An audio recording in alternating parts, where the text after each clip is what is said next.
A partir de agora, o programa Unção e Poder, a Igreja do Avivamento, gravado ao vivo no Brasil. Apresentação, Pastor Carlos Ribas.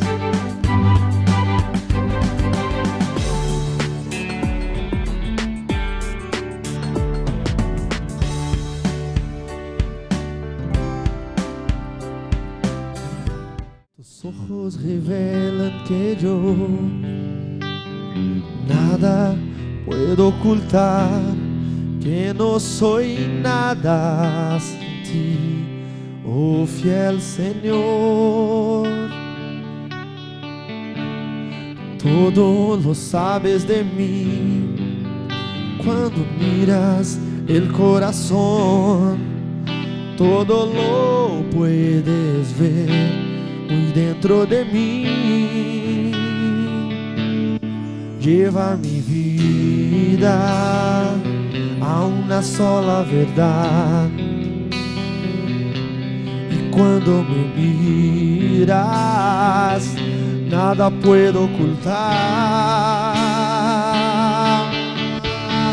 Sé que es tu fidelidad que lleva mi vida más allá de lo que puedo imaginar. Si yo sé que no puedo negar que tu mirada puesta en mí me llena de tu paz. Deuteronômio 31, verso 6, tá? Deuteronômio está onde? Está no Pentateuco, no livro da lei de Moisés, os primeiros 5 livros: Gênesis, Êxodo, Levítico, Números, Deuteronômio. Doutor é o nome. E depois nós vamos pular para Josué capítulo 1, viu, Dê? Já fica esperto aí. Josué 1, do 1 até o 9. E eu quero falar algo sobre conquistar a herança. Prestem bem atenção. Guilherme, você fica com essa criança a semana inteira, agora tu olhar para mim. Se eu for contabilizar, Guilherme, as horas de atenção que você dá para essa criança e as horas de atenção que você dá para mim, você está me devendo, tá? Eu vou cobrar horas extras remuneradas do senhor, viu? Preste bem atenção, eu vou falar sobre conquistando a herança, porque eu estou passando por um embate jurídico. Eu tenho uma herança que eu recebi da minha avó, terreno de família, da minha mãe, da minha avó e tal, e teve brigas lá entre quem achava que tinha direito, quem tinha direito de verdade, quem não tinha, e eu na verdade não sei mesmo quem tem e quem não tem, e acabou que até hoje não recebi nada, e não sei se vou receber ou não, mas caso eu receba, eu já falei que todo o dinheiro dessa herança vai para a igreja, vai para a obra do Senhor. Mas muitas das vezes nós passamos por isso, e hoje eu estava pensando no que falar para os irmãos. Eu estou preparando uma série de mensagens que eu vou ministrar no congresso de jovens lá em Bituruna, na Igreja Assembleia de Deus, do Júnior, do pastor Wilson.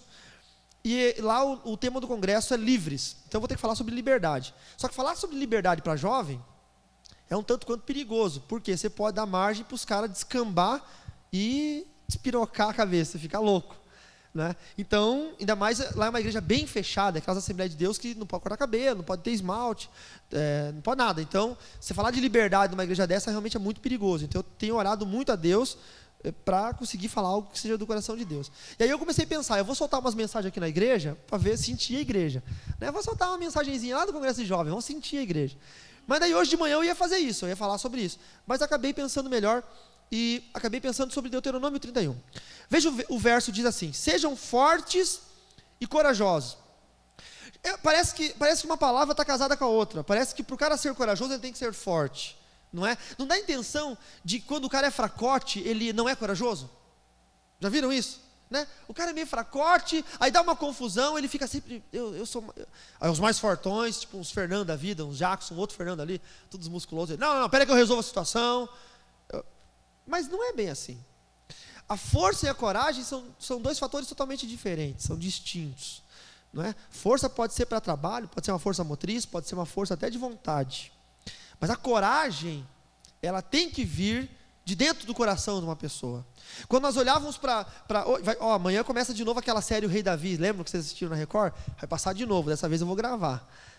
Pô, aquela série foi fenomenal. Quando os reis saíam para a guerra, Antes dos reis irem para a guerra, eles reuniam as tropas e o rei passava a revista na tropa. Ou seja, ele ia, olhava as tropas, chamava os capitães, os comandantes e dizia: olha, coragem, não desfaleça os vossos corações. Por quê? Porque eles já sabiam que a coragem vinha do coração.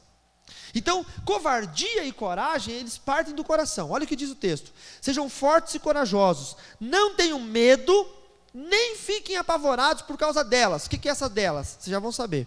Pois o Senhor, o seu Deus, vai com vocês, nunca os deixará, nunca os abandonará. E qual de nós não passou algum momento de sua vida ruim que pensou: Deus me abandonou, Deus me deixou? Por que é que Deus está fazendo assim comigo? Por que é que Deus está agindo dessa maneira? Eu poderia pensar assim: poxa, caramba, a gente recebeu uma herança, eu não sei, a gente está em dúvida se vai ser 67 mil para cada um, ou 30 e poucos mil, não sei como é que está lá, mas já pensou? 67 mil reais? Chegar aqui e dar entrada num terreninho para a igreja? Eu vou comprar um terreno para essa igreja, irmãos, em nome de Jesus. Nós vamos montar um barraco de lona, de chão de batido, e vamos para lá, porque é nosso. Aí vocês vão falar: pastor, mas a igreja é tão linda, mas é alugada, não queria uma igreja própria, amém ou não? Eu prefiro uma véia minha do que uma bonita dos outros. Não entendam com dupla interpretação. Estou falando uma igreja, né, uma sala, um negócio feio, né? Mas nosso. E aí, às vezes eu fico pensando: mas Senhor, foi só eu dizer que vai ser da igreja, que parece que esse negócio amarrou e não sai? Será que Deus não quer? Será que Deus esqueceu? Não. Não é o tempo de Deus agora, não é o momento agora. Se tivesse saído antes, talvez nós tivéssemos gastado com outras coisas e comido esse dinheiro e perdido o dinheiro. Não é o tempo certo para receber esse dinheiro. Mas uma coisa Deus nos manda: não enfraqueça, não tenha medo, não desista. Do que Deus estava falando especificamente nesse texto? Josué capítulo 1, verso 1, vamos lá. Josué 1, verso 1, é o 6º livro da Bíblia.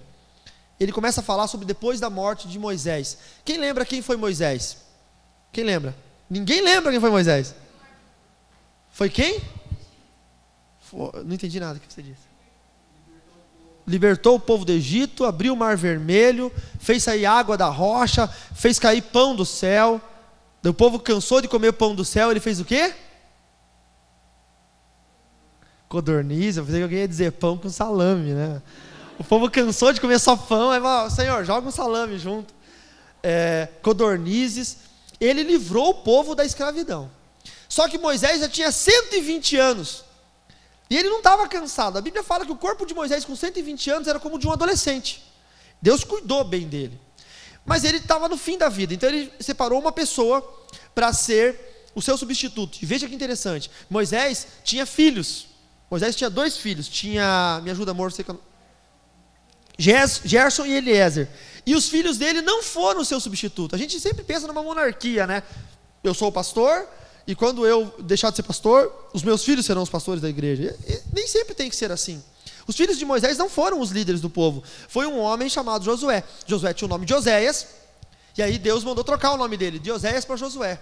Eu não sei os intentos do coração de Deus, mas entre Oséias e Josué, eu gosto mais de Josué também. É mais bonitinho. Talvez Deus olhou e falou: não, Oséias não é bacana, não combina com você. Sei lá, Oséias... Eu tinha um amigo meu que era Oséias, que ele era bem gordão. E toda vez que eu lembro de Oséias, eu imagino uma pessoa gorda. E Josué parece que é mais magro. De repente ele era mais magro e Deus olhou e falou: não, Oséias não, Josué para você. A grande verdade é que o nome Josué significa ele é como Deus, que é a mesma raiz do nome Jesus, que significa ele é Deus. O nome Yeshua, Jesus, ele é Deus. E o nome Josué, Yehoshua, ele é como Deus. Então já era estava apontando para Jesus, estava dizendo que Jesus faria com que nós entrássemos na Canaã celestial. Josué fez o povo sair do Egito, do deserto, e entrar em Canaã. Jesus nos faz sair daqui e entrar na eternidade. Quantos entenderam? É uma tipificação. Pois bem, vamos lá, Josué 1:1. Depois da morte de Moisés, servo do Senhor, disse o Senhor a Josué, filho de Num, auxiliar de Moisés: meu servo Moisés está morto. Agora, pois, você e todo esse povo, sabe quantos? 1.600.000 pessoas. Era gente para dedéu. Não é como aqui pegar um povo relativamente pequeno e atravessar para o outro lado. 1.600.000. Você e todo esse povo Preparem-se para atravessar o rio Jordão e entrar na terra que eu estou para dar aos israelitas. Como prometi a Moisés, todo lugar onde eu puser os pés eu darei a vocês. Seu território se estenderá no deserto ao Líbano, do deserto ao Líbano, e do grande rio, o Eufrates, toda a terra dos hititas até o mar grande no oeste. Ninguém resistirá, ninguém conseguirá resistir a você todos os dias da sua vida. Assim como estive com Moisés, estarei com você, nunca o deixarei, nunca o abandonarei. Não é a mesma palavra que estava em Deuteronômio? É Deus firmando uma palavra. Escute o que eu vou dizer no seu coração. Deus nunca nos deixa, Deus nunca nos abandona, Deus nunca nos desampara. Nós é que pisamos no tomate. Nós é que não sabemos esperar o tempo certo e queremos resolver do nosso jeito, fazer antes do tempo de Deus, e aí fazemos errado. Vocês entendem isso? Eu me lembro quando eu era criança. Minha avó queria me dar um presente de Natal. Naquela época tinha um helicóptero chamado Trovão Azul. Quem lembra do Trovão Azul? Sérgio, por favor. Você é da mesma idade que eu. Trovão Azul. Ele saía de um vulcão. Você lembra? E aí ele lutava contra os inimigos. E ele era um helicóptero. E daí tinha o Águia de Aço também, na mesma época. Águia de Fogo e Trovão Azul. E depois tinha Moto Laser. Nossa, época boa, gente. Hoje em dia é Avenida Brasil. Hoje em dia essas porcarias. Entendeu? Mas naquela época não. E aí eu queria ganhar um Trovão Azul, que ele era todo quadradinho, era tipo stealth, assim, os radares não viam ele, e ele voava assim inclinado, tinha uma metralhadora na ponta, era o meu sonho. Nós chegamos numa loja chamada HM, lembra da HM? Quem lembra? Tempo bom da HM, Hermes Macedo, também faliu, também. Acho que a Casas Bahia comprou, não sei. E aí fomos na loja Hermes Macedo, e aí fui ver onde é que estava o Trovão Azul, que eu tinha visto o ano inteiro, eu ficava lá secando. Criança pobre só ganha presente no Natal, irmãos, eu só ganhava presente no Natal. Quando eu cheguei lá, os estoques estavam esgotados. Qual foi a minha decepção?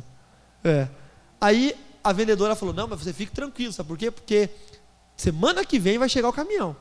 Semana que vem, 7 dias. Semana que vem o caminhão chega com estoque de Trovão Azul, de Águia de Aço, Águia de Fogo ou de Aço? Águia de Fogo, Moto Laser, vai vir Transformer, Optimus Prime, vai vir tudo.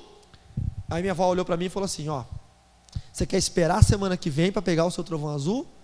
Ou você quer escolher outro brinquedinho agora e levar agora? E eu, que sempre fui um menino inteligente, eu sou um cara inteligente, sou um cara que calcula bem as coisas, eu sou um cara que projeta bem as coisas, peguei um brinquedinho na hora. Burro igual uma porta de cerejeira.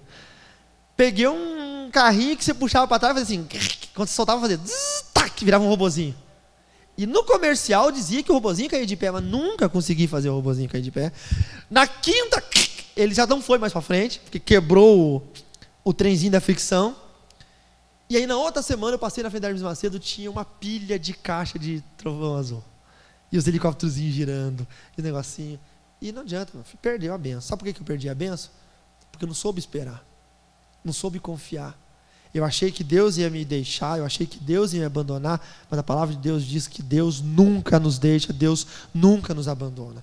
É como se fosse um dinheiro vivo ou um cheque. Deus fala para você, o que você quer? R$1.000 agora em dinheiro vivo.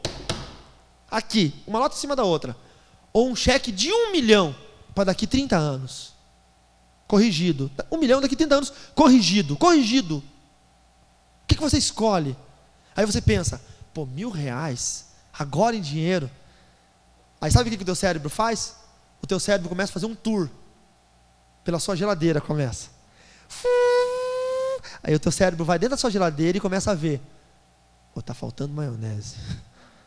Esse bife de segunda, não aguento mais. Acabou até a batatinha. Aí seu cérebro sai dali, vai lá na estantezinha, tem as contas para pagar. Aí, conta de luz, telefone. Aí você sabe o que você pensa?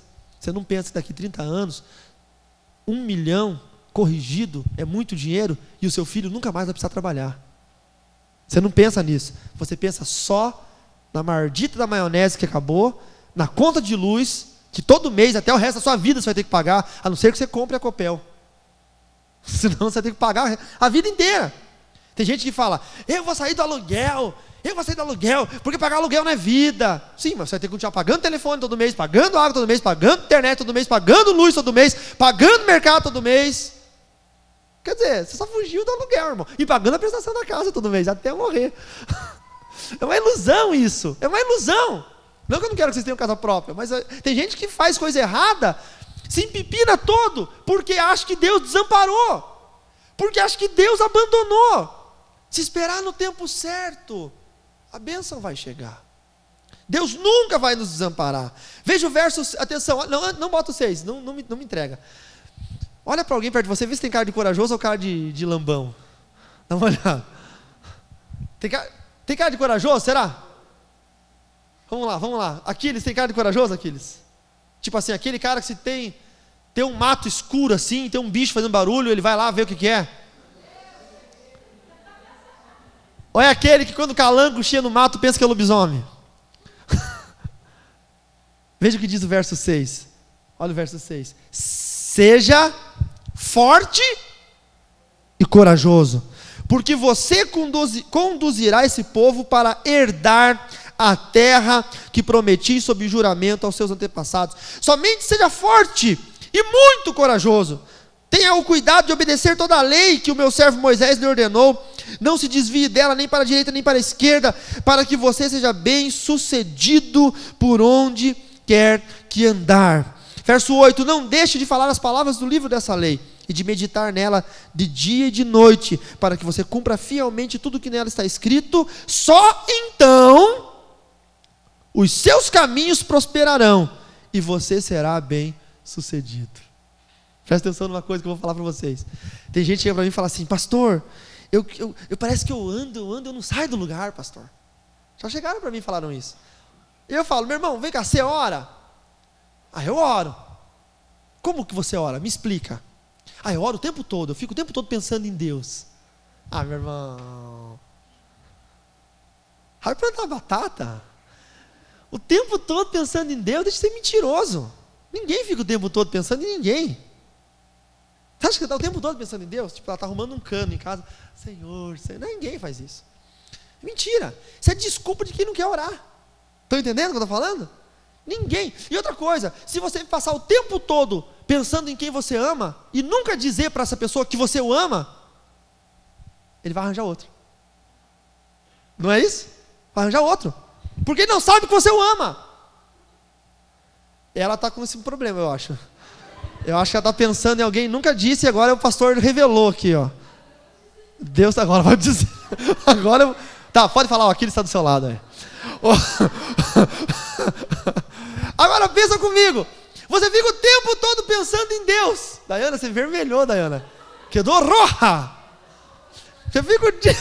Ah, Su, pediu para apanhar, né, Su? Estou pregando, está me atrapalhando. Presta atenção. Você fica o tempo todo pensando em Deus, e nunca fala para ele que você pensa nele. Sabe o que vai acontecer? Ele vai achar outro para abençoar. Ele não vai te abençoar. Ele vai abençoar aquele que dobra o joelho e diz, Senhor, eu te amo, Senhor. Eu vivo para ti, Senhor. Nem que seja 10 minutos por dia de joelhinho dobrado. Falou para Deus que ama, Deus fala, é aquele ali que eu vou abençoar. É aquele ali que eu vou fazer herdar aquilo que ele tem direito. A gente fica nesse negócio. Aí tem irmão que fala, pastor, eu parece que o caminho não sai do lugar. Meu irmão, você lê a Bíblia, meu irmão? Claro que eu leio a Bíblia. Todo culto eu leio a Bíblia. Não, você não lê a Bíblia todo culto. Quem lê a Bíblia sou eu. Você só acompanha o que eu estou lendo. Vocês estão entendendo? E aqui não tem esse problema. Mas tem uma coisa que eu vejo em várias igrejas, que é o seguinte, ó, deixa eu só ver se ninguém está fazendo isso para não bater sem querer. Não, ninguém está fazendo isso, então eu posso falar. Estou pregando, em outras igrejas, na nossa não acontece isso, porque eu sou pastor de vocês, né? Eu paro e falo. Estou pregando e o cara fica assim, presta sua Bíblia isso para mim, porque a minha não é de folha. A minha é de vidro, não dá para virar. Eu estou pregando, o cara finge que eu não estou aqui. Já me dá uma raiva que tá louco. Aí fica bem assim, eu tô pregando e fica assim, ó, cuteiro assim, ó. Deixa eu marcar aqui para não perder. Eu tô pregando e o cara fica assim, ó. Ah, meu irmão, peraí, meu filho, faz isso em casa. Aqui é a hora de você prestar atenção no que eu tô falando. Crente que vem ler a Bíblia dentro da igreja é porque não lê em lugar nenhum. Tá entendendo? É a história da velhinha. O pastor foi visitar uma velhinha. Aí chegou lá, a velhinha estava doente. Ó, deixa marcado. A velhinha estava doente. E o pastor foi lá visitar a velhinha. E o pastor falou: minha irmã, eu precisava da sua Bíblia. Para a gente poder fazer uma oração, eu queria marcar na sua Bíblia um versículo.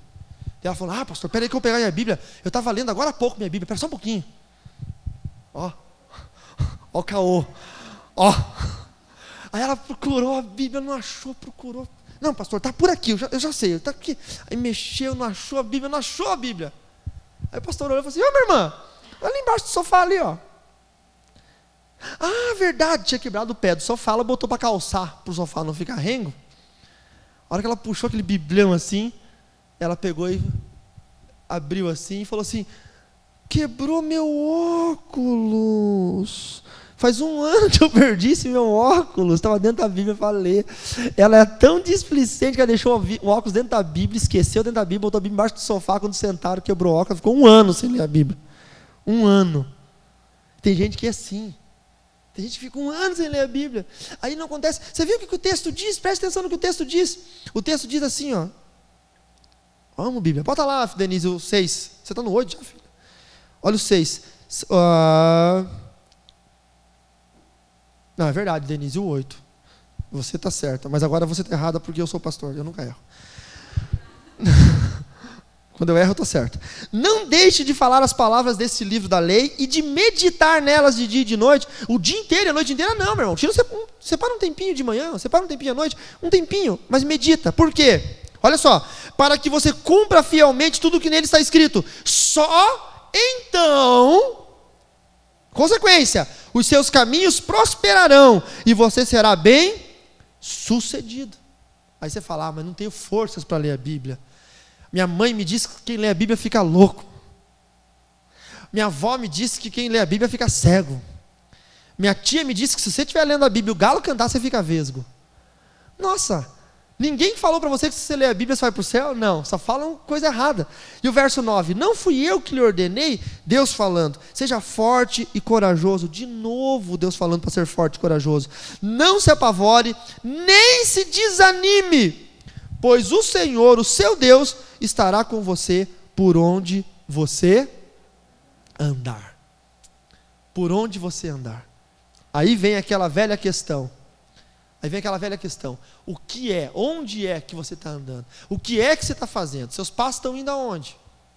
Você quer receber uma herança de Deus? Você quer ter uma vida boa, próspera, abençoada? É aquilo que eu sempre falo, irmãos. Eu não prometo riqueza para ninguém, porque o dia que Deus falar para mim assim: olha, Ribas, eu te dei o poder da riqueza, pode ter certeza que eu vou botar a mão no meu peito e vou dizer: primeiro para mim, Senhor, eu fico rico agora, em nome de Jesus. Não é? É loucura, você tem o poder de ficar rico, todo mundo fica rico, você vai ficar pobre. Não, se Deus me der o poder de deixar alguém rico, primeiro sou eu boto a mão em mim, me enriqueço primeiro, aí depois eu vou separando. Vocês acham que é justo isso? Então eu não posso prometer nada que eu não tenho direito de prometer, mas uma coisa eu posso declarar e prometer: Deus tem prazer em ver a prosperidade entrar na sua vida. Deus tem prazer nisso. E como é que nós somos prósperos? Próspero não é o rico, próspero é aquele que dorme tranquilo. Próspero não é aquele que tem dinheiro sobrando, mas é aquele que tem conta de faltando, conta de menos. Tem muito rico que tem dinheiro sobrando, mas tem conta sobrando. Você já traz o Ike Batista. Ontem o Michael contou uma piada que ninguém entendeu. 3 ou 4 entenderam. Se você falasse que a empregada é do Silvio Santos, todo mundo tinha entendido que era empregada de um rico. Ele falou: empregado do Ike Batista. Todo mundo ficou. Se ele tivesse contado o Kit Lázaro primeiro, aí ele falava do Ike Batista, depois ele falava: o homem mais rico do Brasil. Aí todo mundo: panela de ouro, o cara é o homem mais rico do Brasil. Mas o Ike Batista, esses dias atrás, deu uma quebra nas ações do petróleo. Ele tem empresas petrolíficas, ou petrolíficas acho que é. Empresas do petróleo. E ele perdeu 17 bilhões. Ele ficou só com 53 bilhões. Não, ele tinha 53 bilhões, ele ficou com uns 40 e poucos bilhões. Ou sei lá quantos. Quer dizer, imagina, se esse cara consegue dormir. Se eu perder 10 reais, eu não durmo. O cara perdeu 17 bilhões. 17 bilhões. E aí, ele acabou... Imagina como é que está a vida dele agora. Quando a gente tem muito, a gente perde muito. Agora, quem tem pouco, o problema é pequeno. Não é? Quem tem pouco, o máximo que pode acontecer é o tio da padaria, quando você passar, falar: você está devendo 12 reais de pão, quando é que você vai pagar? É o máximo. Vocês estão entendendo? Prosperidade não é a quantidade de bens que você tem, é a quantidade de qualidade de vida que você tem. Adianta você ter alguma coisa só se incomodar? Adianta? Não é? Ter um carro que só dá problema, ter uma casa que só dá problema, que pagou a casa, glória a Deus, daí dá infiltração, daí não adianta. Agora Deus quer que você seja próspero, mas como? Seguindo a lei de Deus. Posso pedir uma coisa para vocês? Aí nós vamos jantar. Orem pelo menos umas 2 ou 3 vezes por dia. De verdade. Não é de brincadeira, não. De manhã, ore.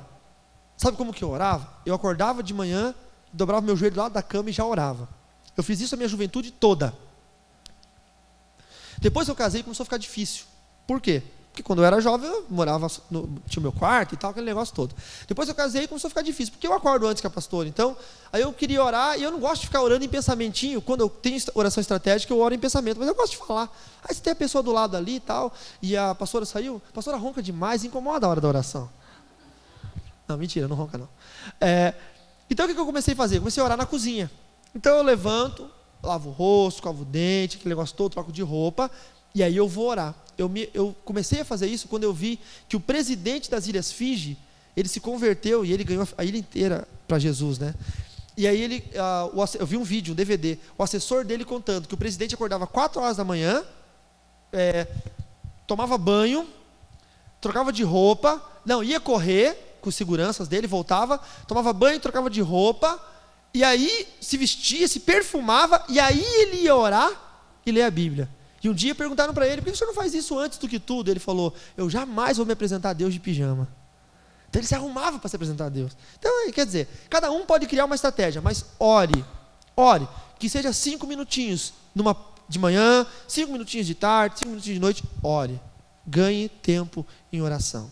Não perca, não gaste tempo, ganhe tempo em oração. E Bíblia, leia. Pelo menos, pastor, eu não consigo ler muito, a minha vida é muito corrida, né? Tem gente aqui nessa cidade, tem vida muito corrida, tem que pegar metrô, tem que pegar 4 conduções para ir para o trabalho, não é? Tem gente que, irmãos, eu estava no Rio de Janeiro, os caras trabalham a semana inteira, tem cara que tem que acordar 5 da manhã, criança, a filha do Robson, a Maria Eduarda, ela acorda 5 horas da manhã. Eu falei: menina, por que você acorda 5 horas da manhã? Para ir pastor, para ir para a escola. Eu falei: que raio de escola começa às 5 da manhã? Porque aqui é o seguinte, meu filho entra 1h15, 1h10 e sai de casa. Está entendendo? Não, pastor, começa às 8. Eu falei: por que você acorda às 5 da manhã? Porque é longe, tem que pegar a condução. Eu falei: Jesus, isso não é vida, gente. Isso não é vida. Então esses caras podem até falar: pastor, eu tenho que orar rapidinho. Agora nós, irmãos, deixa de ser caô, entendeu? Acorda 20 minutinhos antes e ora. Acorda meia horinha antes e lê a Bíblia, entendeu? Você não tem desculpa para dizer que você não pode ler um capítulo por dia, um capítulozinho por dia, entendeu? Então nós podemos. Até que você pega o Salmo 119, Deus vai te dar um pau. O Salmo 119 tem 160 e poucos capítulos. Até você pegar esse capítulo grande. Agora, os capítulos normalmente são de poucos versículos. Leia pelo menos um capítulo por dia. Quantos entenderam? Existem livrinhos devocionais que são muito bons, mas são viciantes. O Sérgio usa o Torre Castelo Forte. A pastora usa o pão de alho, é aquele troço que vai em churrasco. Pão diário. Pensei que eu estava usando pão de alho. É muito legal, mas é viciante. A gente perde o costume de ler a Bíblia sistematicamente, ler o Evangelho de João inteiro, ler o Evangelho de Mateus, ler o livro do profeta Jeremias. A gente perde esse costume. Então leiam, um capítulozinho por dia. Faz um treino, né? Eu vou ler o Evangelho de João. Aí lê os 21 capítulos, 21 dias, acabou, beleza, glória a Deus, você leu. Amém? É isso que eu quero que vocês façam. Quantos querem fazer isso?